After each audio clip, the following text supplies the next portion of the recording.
All right, so today we went to Belém and we're so excited to show you guys around this neighborhood.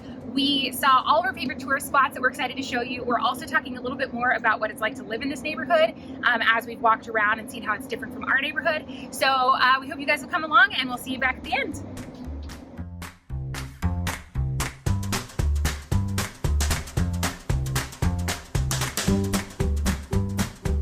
All right, our first stop is for breakfast, and we're going to the iconic Pastéis de Belém. And this is where the first pastel de nata comes from. Only here can you call it a Pastéis de Belém because it's trademarked. But there are two lines. One gets you into like a seat to eat seated, and then the other is just like to grab to go. Yeah, as you see, there's no line today. It's a Tuesday morning, and we're still kind of dealing with COVID, so not many tourists. But you can expect to see a long line if you come in any busy time. The line will go really fast, so don't let that bother you if you do the pickup to go. It's only €1.15, so really great price. And we've had pastel de nata in several places, and here it's just the best. It's nice and warm, very crispy, and yeah, definitely worth the wait.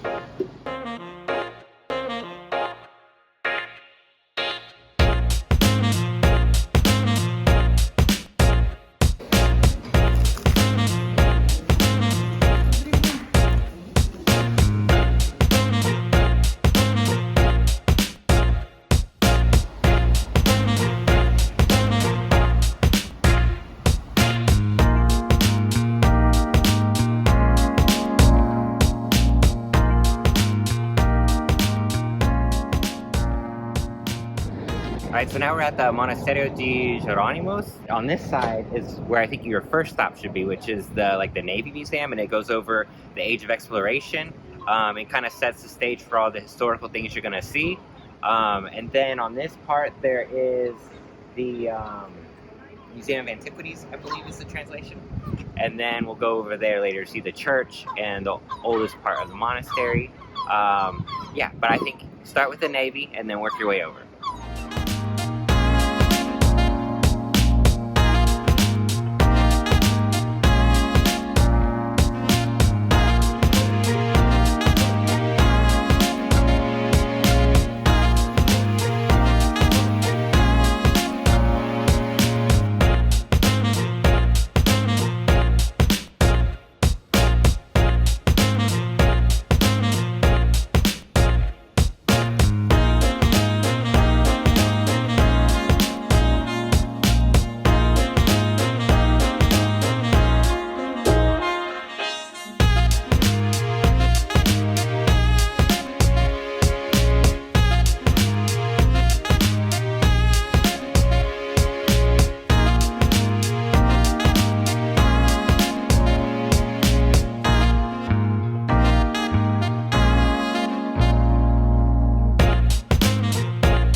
So it's a pretty hot afternoon, so we stopped for some lemonade. It's actually super good. Our recommendation is that the chapel was really crowded. That's the free part, and so I think there's just a lot of people there, and some people are worshiping and they're kind of standing still and really taking it in. It's super beautiful, but it was a little uncomfortable because of how crowded it was, and especially with COVID right now. Our recommendation would be to try to hit it first thing in the morning so that you're kind of beating the crowds and not at a standstill.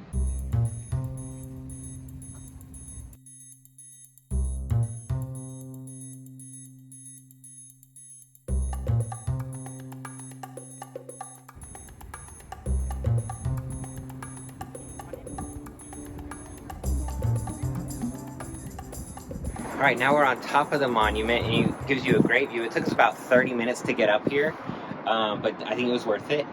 And from here you can see, there's the monastery we just came from. Back there you get the palace, and then moving this way, you see the coach museum, that white building right there. And of course a great view of the river.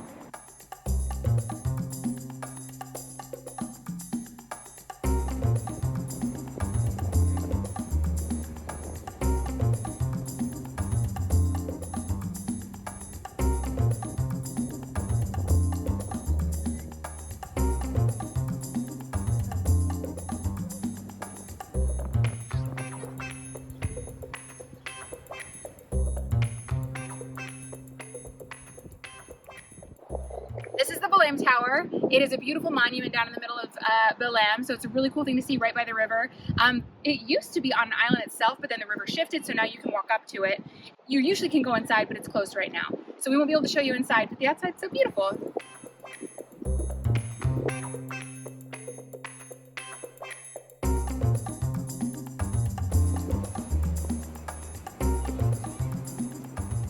All right, now after the Belem Tower, we're gonna go to another part of Belém and visit the Palace of Ajuda. That is where the president stays, and obviously used to be a palace when there was a king. So yeah, we're gonna take an Uber. It'd be like a 40-minute walk uphill, so no thank you. Or you can catch a bus, which would take about 25 minutes.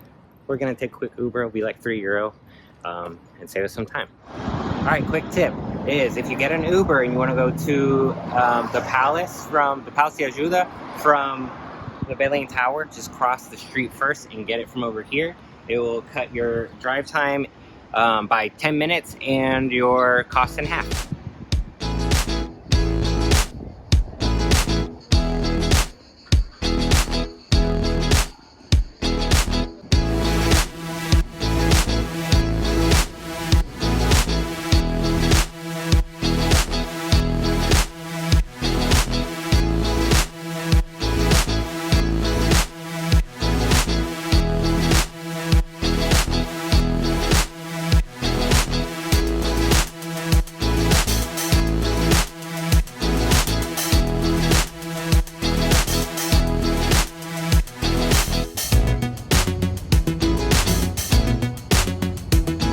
All right, time for a quick food break.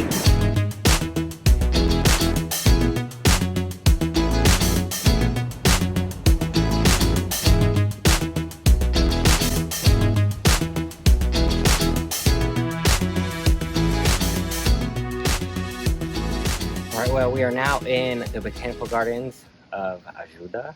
So far, it's been a great day here in Belém. It's our second day here that we've visited. And actually, before we came to Lisbon, we were thinking about moving here and living here. But really what it came down to was when we were looking for apartments, there wasn't anything here that was like in our price range that really hit everything we were looking for. But it's a really great place. It's very clean, pretty quiet, lots of restaurants. So like everything is pretty accessible. The only downside is it's very hilly, but that's very typical for Lisbon. We found an area that's not, but yeah, a beautiful place. We love that it's right in between, like it's on the outskirts of Lisbon, so you can get on the train and go quickly to a beach. So overall, just a great place to be. We're gonna relax here a minute before continuing on. I think just in what we've done today, that's enough to make a full day, but we're gonna keep pushing on so we can show you a little bit more.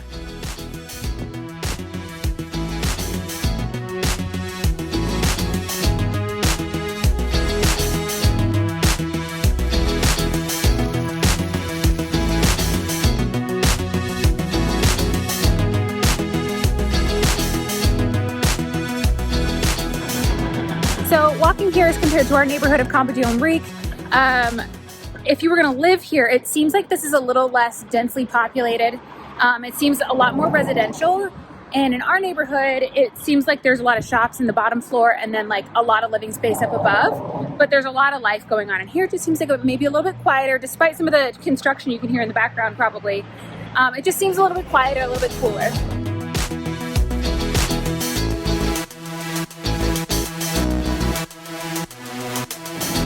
All right, here's our last museum of the day. We're going to the National Coach Museum.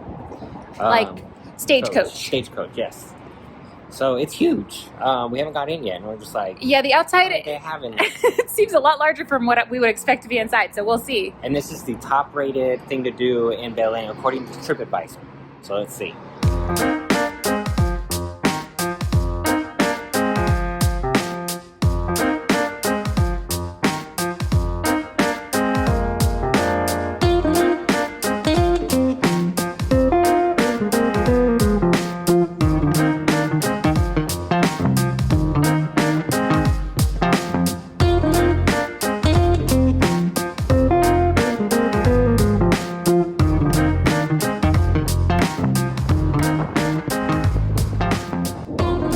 Okay, so we just finished up at the Stagecoach Museum.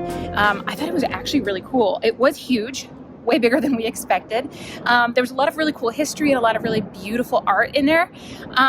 I don't think it's so much for kids, if I'm being honest, so that might be something to keep in mind if you have kids coming with you.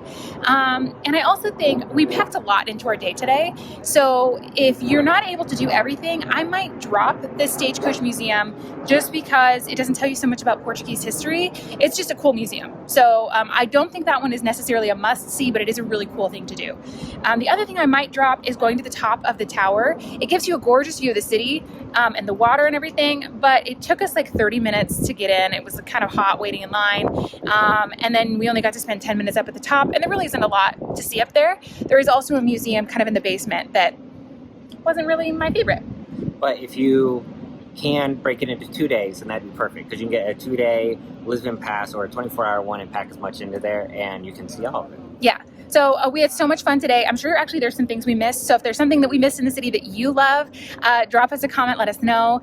We also want to know your guys' favorite restaurants in the area if we missed something, so we can come back and enjoy those. If you guys enjoyed the video today, we hope you guys will subscribe to our channel. We also hope that you join us on Instagram at Honeymoon Always, where we're sharing more of our adventures of living in Portugal and traveling around Europe and having fun. So thank you guys for joining us today, and we'll talk to you later.